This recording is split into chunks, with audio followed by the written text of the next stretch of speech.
Cada vez que algo me ofrecen, yo solo doy gracias y digo, va. Y ya luego veo que cómo le voy a hacer, si está muy lindo, si no está bueno, si le voy a, de dónde le voy a sacar. Y ahí se despertó una carrera. En un año yo hice todo lo que se podía hacer y llegar hasta acá donde se podía llegar en Cuba en ese momento. Quiero decirte un dato que puede parecer exagerado. Estaba quebrando Broadway por la aparición del diluvio que viene. No la tomaban en cuenta. Por más que quería tocar a Vivaldi, a Paganini, a Beethoven, a Mozart, no. Hice amigo ahí de los pepenadores, les hice algunos regalos, una caja de tequila un día, que nos entequilamos juntos antes de empezar la película.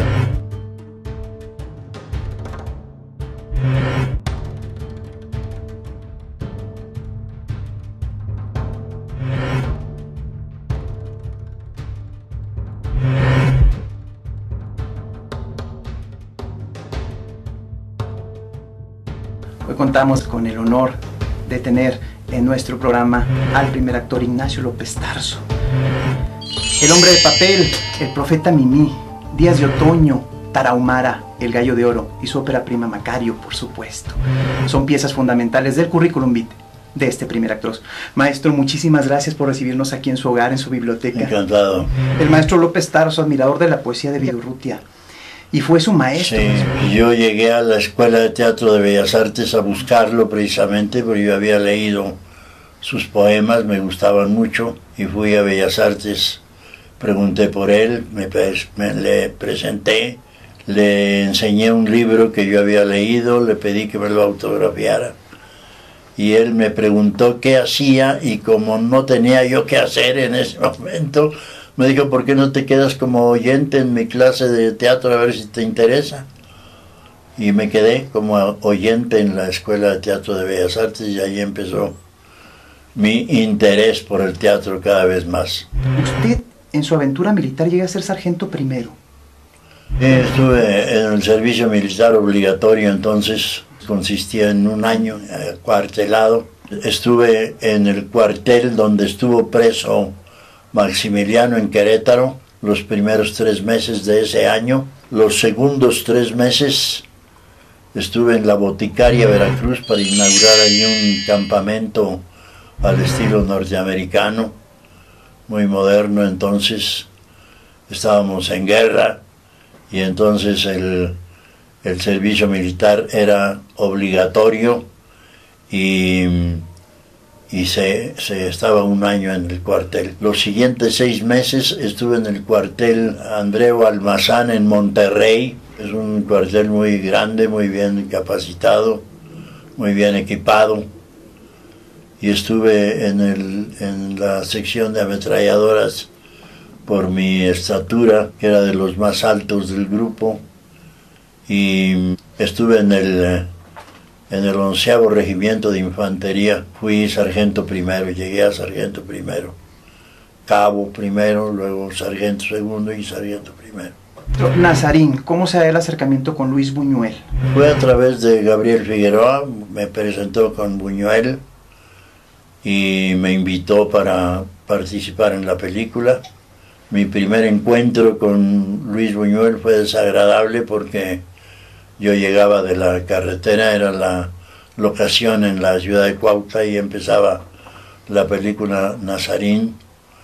Y llegué de la carretera y me hablaron para que fuera a la mesa, al restaurante del hotel, donde estaba Figueroa con Buñuel para conocernos, pues. La primera reacción que tuvo al verme fue de rechazo, pero ¿cómo quieres hacer ese personaje con este aspecto? Si tiene que tener barba, déjeme prepararme, si vengo ahorita de la carretera, me acabo de instalar en mi cuarto y quiere que venga con el personaje, pues no, el personaje mañana cuando tenga el primer llamado.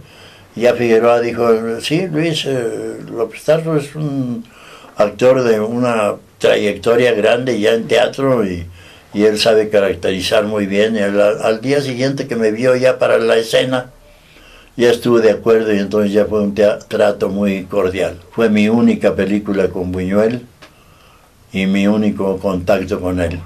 Recuerda esta frase: bastantes cosas me pasan ya y encima tú. de Macario. Así es, El Diablo. Sí, Maestro, su ópera prima, Macario, la primera película mexicana nominada al Oscar. sí.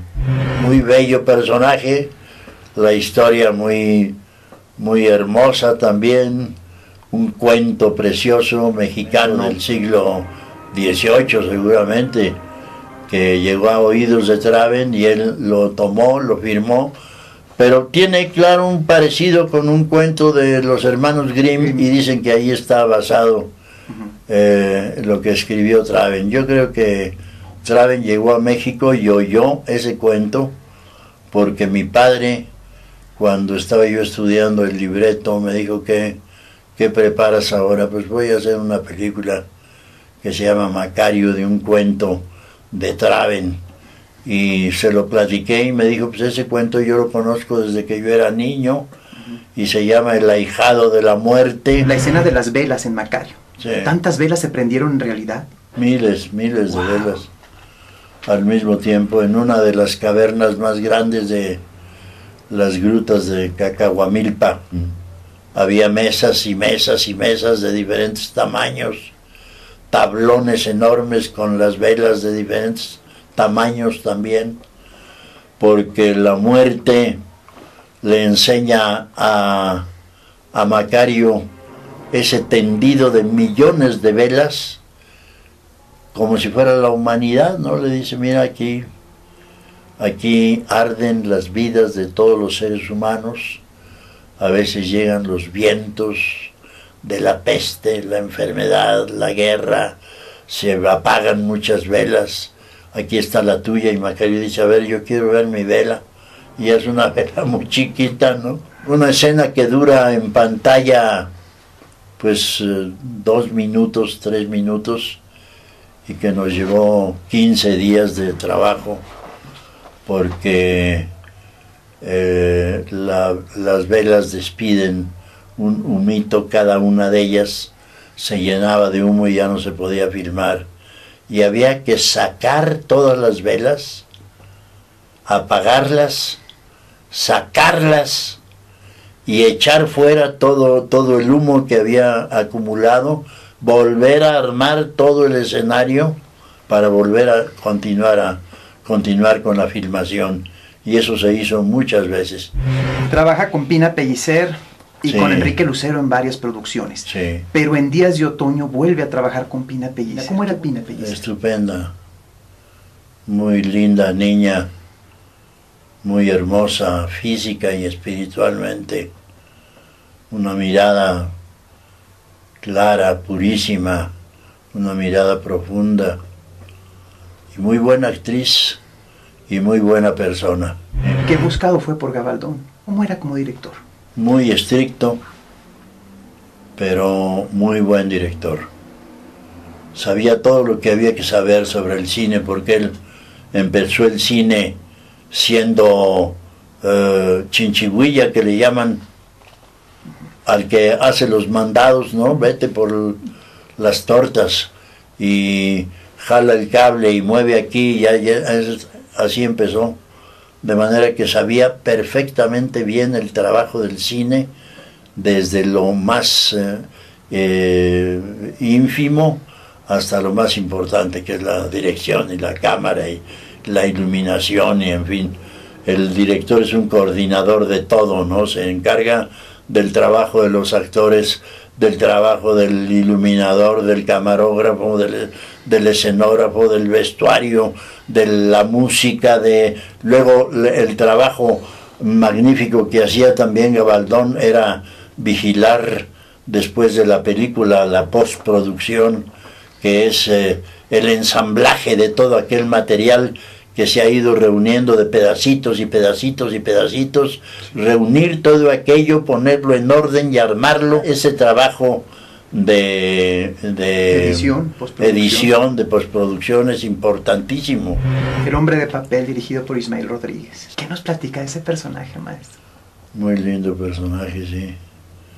Nació mudo, pobre, miserable, sin ayuda. Los padres no aparecían por ningún lado, quién sabe dónde lo tiraron al niño por ahí.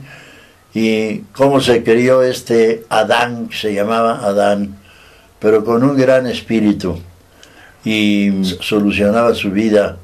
Tenía buenos amigos. Ferrusquilla era uno de los buenos amigos de Adán, y se comunicaban con la armónica, con el organillo de boca, ¿no?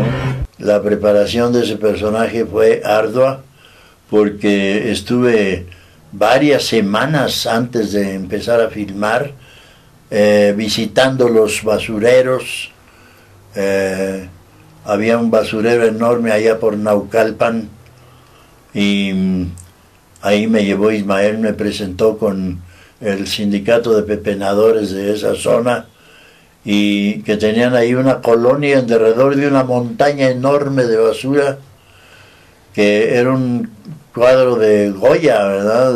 Lo dramático, lo terrible, la pobreza, el mal olor, y encima una nube de sopilotes revoloteando así constantemente. Me hice amigo ahí de los pepenadores, les hice algunos regalos, una caja de tequila un día, que nos entequilamos juntos antes de empezar la película, y que me enteré de cómo vivían, y me metí a las casitas todas adornadas con flores, muy alegres, unas casitas muy bonitas, pero alrededor de esa montaña de desperdicio. De modo que fue una preparación donde Ismael estuvo muy pendiente, me llevó a instituciones donde aprendían a expresarse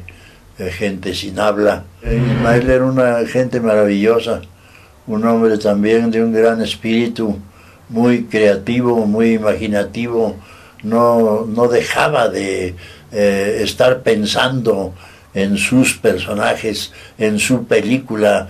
Mientras estaba trabajando en eso, no pensaba en otra cosa, ni quería que lo distrajeran con absolutamente nada que no fuera la película, el personaje, el momento de la película. Y me pareció un director estupendo. También fui muy amigo de Ismael y trabajamos muy a gusto. Hice 3 películas con él.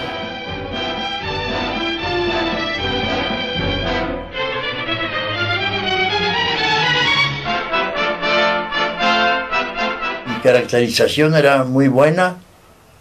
Usaba unos tapones con agujeros en medio para poder respirar, pero para que hacerme muy ancha la nariz como la tenía José Clemente, usar unos anteojos de base de botella, así de gruesos, con un aumento terrible, un pelo como a la militar. Los 3 grandes de la pintura mural en México, los 3 grandes, yo destaco a José Clemente siempre porque me parece el más sensible. Se muestra el dolor del pueblo mexicano en sus figuras indígenas, en sus cuadros revolucionarios, en sus grupos revolucionarios.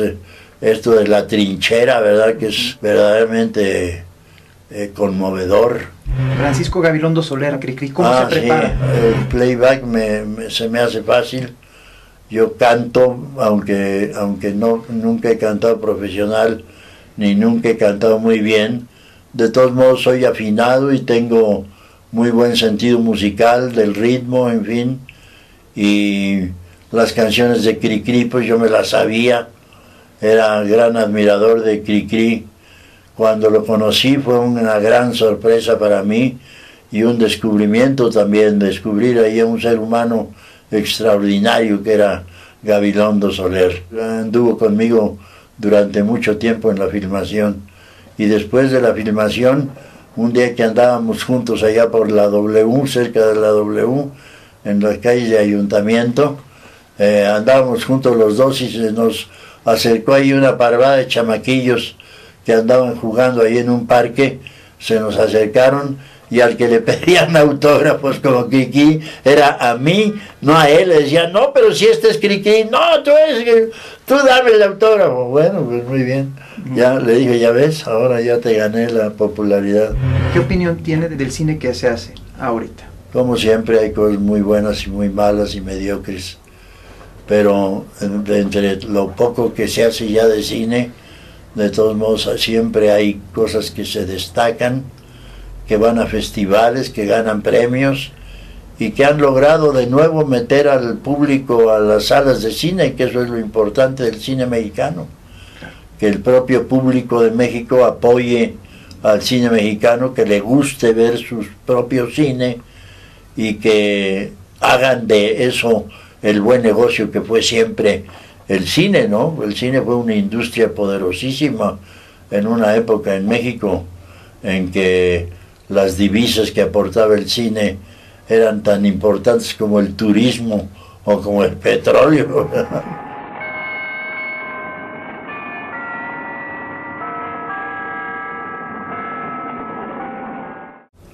Una historia formidable de estos tragafuego, soplafuego, ¿verdad? Más que traga. Eso sí, tuve que prepararme para saber echar las bocanadas de petróleo, que sabe horrible, que el sabor en la boca. Petróleo revuelto con gasolina, entre petróleo y gasolina para hacer una llamarada. Llegaba a hacer unas llamaradas enormes, y ahí en una escuela que está junto a Televisa, en la esquina de Televisa, en Chapultepec, de Televicentro, en Chapultepec, una escuela muy grande, ahí una escuela secundaria. Ahí a la puerta de esa escuela filmamos con el Perro Estrada una parte de la película, y ahí estaba yo echando bocanadas de el fuego y rodeado de chamaquitos, y llegó el Perro Estrada y me dijo, mira, a tu espalda exactamente hay un señor que vino a verte, que voltea discretamente y verás quién es. Volteo y era Buñuel, Buñuel, que estaba ahí entre la chamacada viendo. Maestro, usted fue dirigido por Enrique Taboada, uno de los mejores directores del cine de horror de terror, en Rapiña, que trabajó con Germán Robles y Norma Lazareno. Yo era muy amigo de Carlos Enrique, siempre creí que era una gente con un gran talento, lo demostró muchas veces, se murió joven, y el trabajar con Norma, que es una actriz a la que yo admiro y que quiero mucho, a Norma Lazareno, y con Rosenda Monteros, una prueba de fuego para Germán Robles, porque pues el español, que siempre ha tenido siempre el acento español, que es difícil de borrar, sin embargo ahí hace un indígena muy creíble. Se disfrazó de indígena y éramos los dos indios que se encontraban en aquel avión destrozado ahí, y la rapiña, pues se llevan ahí grandes tesoros según ellos, y eso les produce la envidia entre ellos. Las dos parejas son compadres, los dos indios y las dos mujeres, y este tipo, el personaje que hacía yo, para quedarse con todo el botín, mata al compadre y a la comadre. Es una imaginación tremenda la que puede desglosar esta película de Jorge Fons. Sí. ¿Quién mató a don Jesús? Es una interrogante que deja a Vicente Leñero, al espectador. La sociedad es la culpable. La sociedad que empuja a esta gente. Me acuerdo cuando estuvimos en Alemania con la película, que por cierto ganamos el Oso de Plata, que es el segundo premio del Festival de Berlín. Estuvimos Katy Jurado, Jorge Fons y yo en Berlín, y fuimos a una plática, a una exhibición de la película en una universidad, y los muchachos estaban asombrados de cómo vivían en México los que hacían el trabajo de la construcción, que allá es tan apreciado y tan respetado, y que aquí se mostraba un grupo de gente en la miseria, ¿verdad? Los albañiles, un grupo de gente muy, muy lesionada física y mentalmente, de donde sale este viejo don Jesús, que es un sinvergüenza y un viejo borracho y vicioso en todos sentidos, y sin embargo era un hombre con un gran atractivo, ¿no? Un hombre con una gracia natural. Usted trabajó también en Los Hijos de Sánchez. Sí, lástima de película, lástima de historia, lástima del trabajo de Queen. Todo el mundo decía, no, pues haciéndola Anthony Quinn, esto va a ser un exitazo. Ni Anthony Quinn ni nadie salvó la película. Fue un desastre. La historia la echaron a perder, la película es un galimatías ahí que nadie entiende, y no se nota el trabajo de gente como Dolores del Río, que está ahí, y el trabajo de Queen, y en fin, mucha gente valiosa que participó en la película. ¿Será su personaje más preciado el Rey Lear de William Shakespeare? ¿Y qué debe utilizar un actor para sacar lo mejor de este tipo de personajes? Pues sí, es, según los conocedores, para mí es una obra maravillosa, un personaje extraordinario, pero no sé si sea lo mejor de Shakespeare, ni si sea lo mejor de lo que yo he hecho en teatro. Lo hice con muchísimo gusto, con mucho placer, lo gocé muchísimo. Tenía una compañía maravillosa. Los jóvenes que ahora han despuntado, que se han hecho famosos, ahí empezaron muchos conmigo en El Rey Lear. Es una obra difícil, un personaje muy exigente, te exige todo, te exige toda tu capacidad física, tu capacidad emotiva, tu capacidad intelectual, tu memoria, y todo, te pide todo. Toda tu voz, todos tus pulmones, todo tu aire. Pues así de exigente el personaje, también así es de gratificante, porque era un placer decir esos párrafos maravillosos de Shakespeare, de El Rey Lear. Luego hice también La Tempestad, hice Otelo con el Teatro del Seguro Social, hice Macbeth en Bellas Artes, dirigido por Celestino Gorostiza. Su paso por la televisión, con La Constitución, Senda de Gloria y El Carruaje, telenovelas históricas. Sí, eso es lo que más me gusta de la televisión que he hecho. De las novelas que he hecho, La Tormenta me gustó muchísimo, que fue de las primeras que hice. La primera histórica que hice fue La Tormenta, en la época juarista, de un hombre, también un indio, que se mete a la lucha juarista sin saber ni de qué se trata, él simplemente porque anda muerto de hambre, y por la paga por darle de comer simplemente se mete a la fuerza juarista, pero luego se va enterando de qué se trata, poco a poco se interesa y se convierte en un apasionado de la época reformista, de todas las proposiciones de reforma de don Benito Juárez, y llega a ser uno de sus más cercanos colaboradores. Una historia muy bonita, La Tormenta.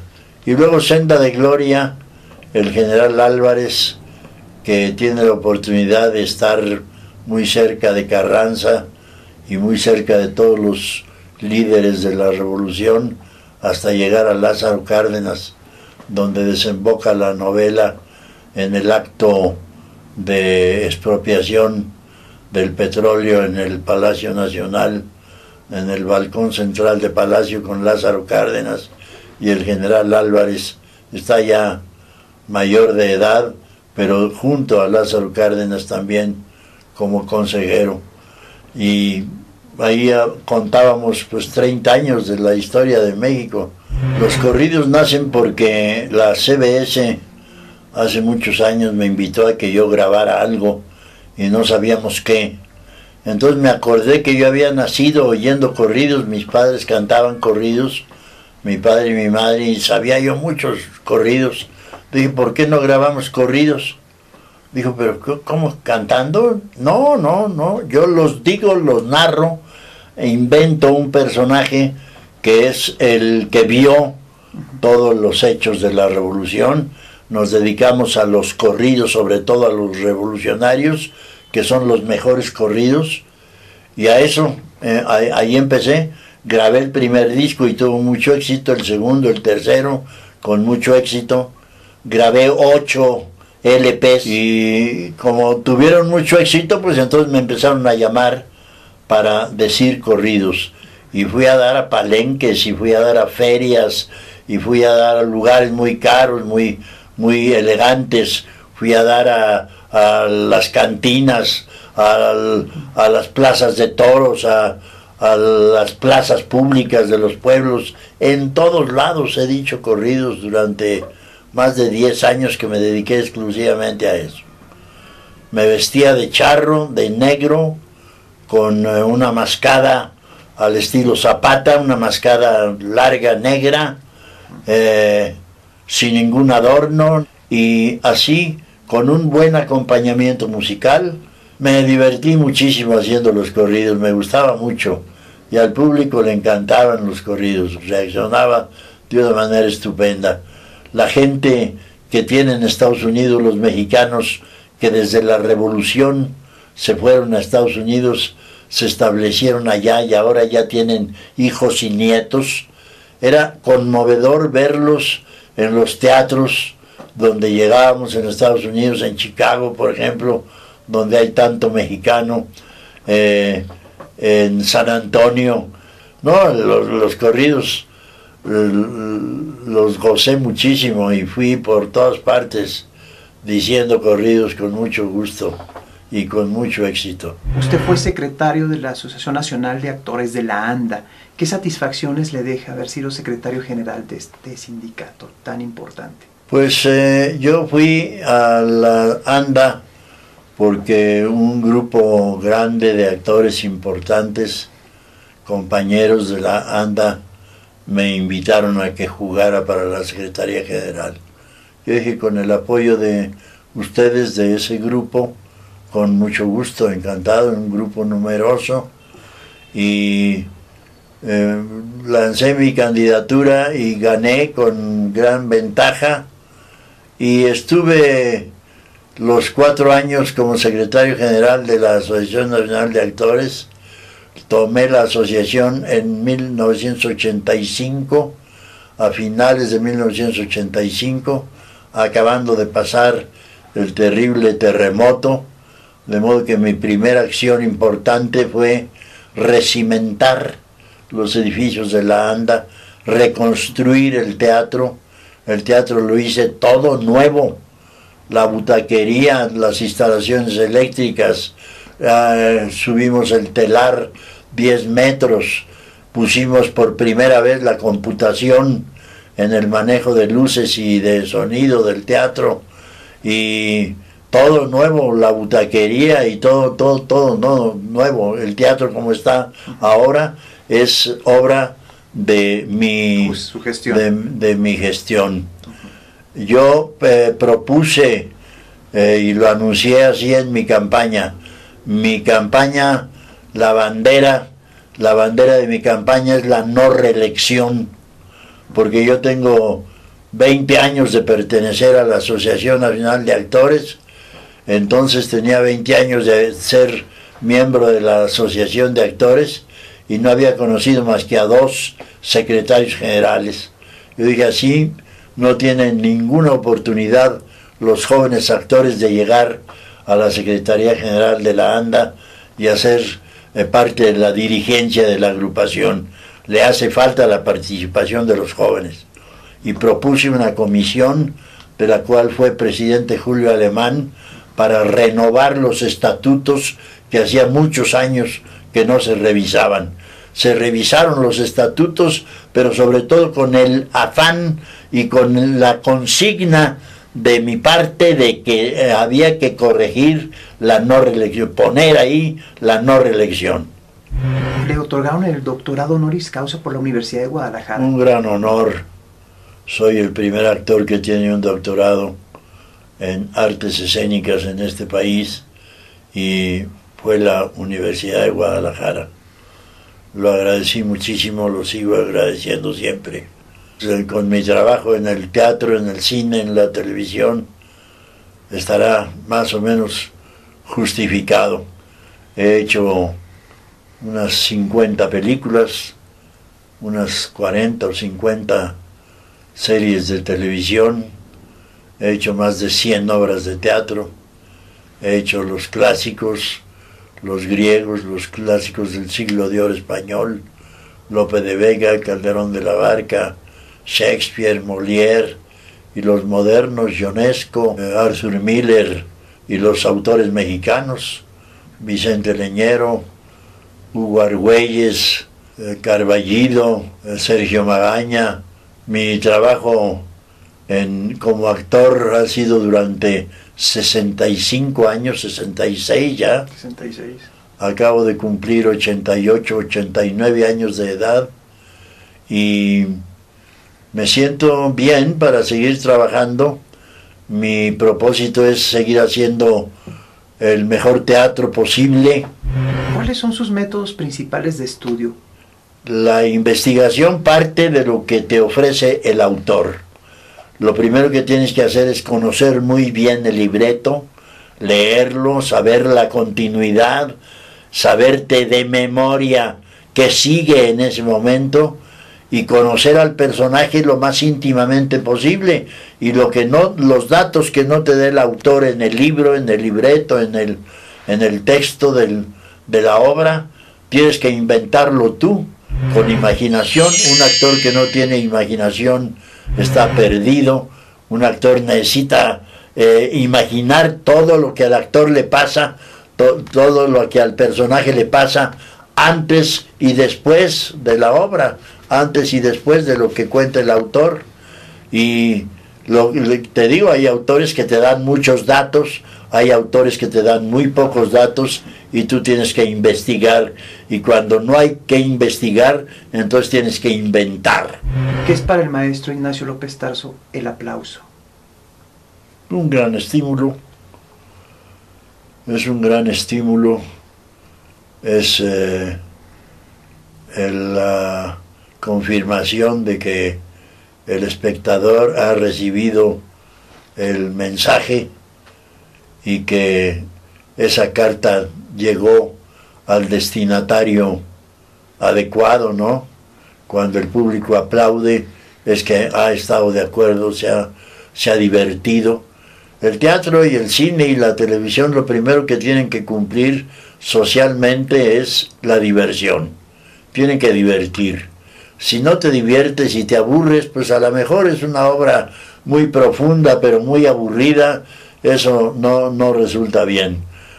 Hay que buscar siempre que sea divertido, que el público encuentre un motivo de atracción del escenario hacia ellos, para esa comunicación misteriosa que se establece, esa complicidad casi que existe entre público e intérprete. La familia, ¿qué es para el maestro López Tarso? Sostienen mi vida diaria y mi gana de trabajar y el porqué. ¿Qué sugerencia le dan los jóvenes que se inclinan por esta noble profesión? Sigan su vocación, que se examinen realmente. Si la vocación es ser actor, pues a dedicarse a eso, y hay que estudiar y estudiar. Y por mejores maestros que tengas, por mejor escuela a la que vayas, cara o barata, lo que sea, la mejor escuela y los mejores maestros no hacen un actor. El actor se hace en el escenario, en el trabajo diario, en la práctica diaria. Es lo que hace al actor. Mucho gusto. Que Dios lo bendiga, mucho gusto. Gracias. Y pues muchísimas gracias a ustedes, público. Estamos trabajando por un periodismo tradicional, por un periodismo de respeto, que hable de trayectorias, como la gran trayectoria del primer actor Ignacio López Tarso. Hasta pronto. Una petición, ¿cuándo va para La Paz con el cartero? La Paz, Baja California Sur. Tenemos Pues ganas sí. de verlo ahí en La Paz. La empresa ha hecho todo lo posible porque la República esté Cubierta. por lo menos las ciudades capitales. La Paz es una ciudad importante. Debemos ir